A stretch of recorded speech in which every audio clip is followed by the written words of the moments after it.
Marie-Clotilde.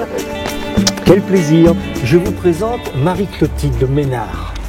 C'est elle qui est à l'origine du Salon des Arts à la Chartre-sur-le-Loir. Et ça s'appelle le Salon de la Chartre-sur-les-Arts, qui rime très bien avec la Chartre-sur-le-Loir. 20 années, 20 longues années où ça a passé très vite. J'ai pas fait les 20 ans en entier. J'ai participé à l'ébauche prévue par la municipalité dans les années 96-97 et j'ai repris il y a 4 ans. Cette année, ça a donné l'impression que on avait changé un peu d'horizon, d'atmosphère. Mais il y avait tout à faire en définitive. Il a fallu que j'ai un petit peu de poudre d'or comme l'a fait Clochette. Il y a un peu de travail derrière. Il y a beaucoup de travail, un travail très enthousiasmant. Comment tu fais pour aller chercher les artistes ? Eh bien, je les chine. Certains m'envoient leur candidature, si j'ose dire, avec un dossier. Je vais les regarder à nouveau sur Internet. Et sur Internet, il y a des liens. Et c'est comme ça que je prends mes contacts. Et là, ils m'envoient leur dossier. Je leur réponds en leur téléphonant parce qu'il faut que j'entende leur voix, il faut que je ressente, il faut que je les ressente. Bien sûr. Il y a eu une grande nouveauté dans ce salon, c'est le street art, l'art de la rue. Comment tu as construit ça ? Eh bien, cela fait 5 ans que je suis à la recherche de graffeurs. Ce sont de vrais artistes, il ne faut pas oublier, il y en a qui font les beaux-arts, et ils ont ça en eux, ils ont besoin de grands espaces. Du passage en exposer quelques-uns au salon, il n'y a eu qu'un pas. Et moi, ce que je voulais, c'est leur donner leur chance, que les gens retrouvent l'ambiance de la rue, avec des thèmes et des couleurs extraordinaires. Belle initiative. Alors, le reste du salon ? Ce que je veux, c'est les talents, mais différents talents. Et je donne la chance à chaque artiste de pouvoir exposer au moins 5 œuvres pour qu'on pénètre dans leur art, dans leur style, leur personnalité. J'ai remarqué, l'ensemble des œuvres, il y avait une vraie cohérence. Voilà, exactement. Mais ça, je souligne. Je dis, c'est comme en couture. Il y a un thème et on décline ce thème. C'est le but et c'est ça pour chacun, C'est difficile pour un artiste aujourd'hui de se faire connaître. Ça vient de l'artiste ou ça vient j'allais dire, des outils de communication qui ne sont pas adaptés à ces formes d'art ? Ça vient de pas mal de choses. C'est que quand il y a un phénomène de mode, tout le monde s'engouffre dans le phénomène de mode. Ouais. Il y a une question de prix aussi. Il y en a qui tout de suite veulent vendre au top. Oui. Au top en disant j'ai du talent donc ça peut freiner. Alors, ça peut freiner. Ouais. Et c'est pas toujours présenté intelligemment. Voilà. Et dans le fond, c'est le manque de cohérence qui fait qu'on ne regarde pas.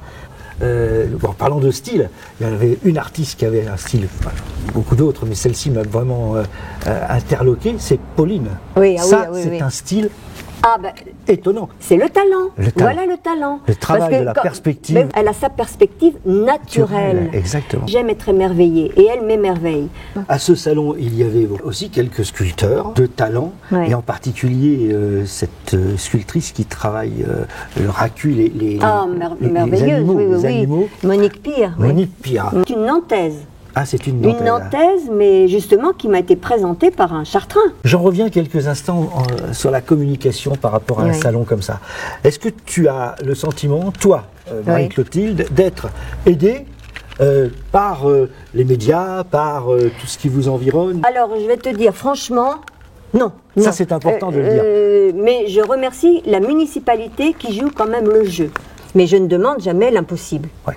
Et pour le nommer, il y a quand même Super U qui fait quand même ce qu'on appelle un petit peu de mécénat et qui aide beaucoup et d'une façon extrêmement il s'intègre, il est vraiment rentré dans le jeu et d'une façon très intelligente et je le remercie énormément parce que ça m'a donné de l'air. Je te dis, le salon me permet de rencontrer des gens et à qui je transmets parce que je veux transmettre pas nécessairement mon savoir, parce que j'ai acquis mon propre savoir, mais des choses transmissibles, l'enthousiasme, relever les défis, aller jusqu'au bout, se dire j'y suis arrivé, et on est content parce qu'on y est arrivé, même si c'est pas une réussite, mais on sait pourquoi on n'est pas parvenu à la perfection, et donc on recommence, et c'est là la merveille.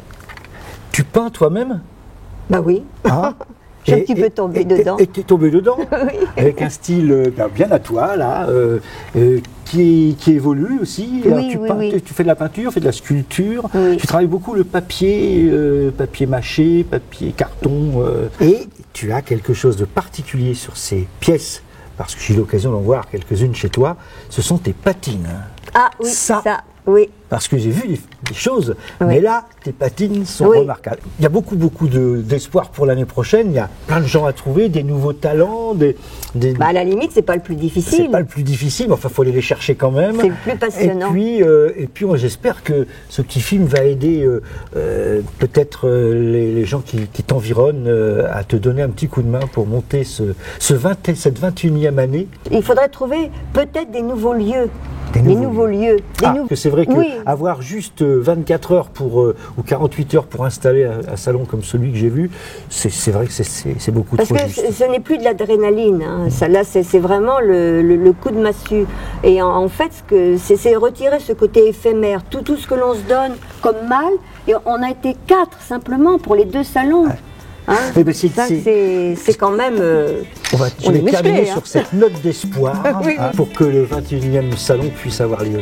Merci Marie-Clotilde. Merci de m'avoir écouté et à bientôt, certes, avec joie.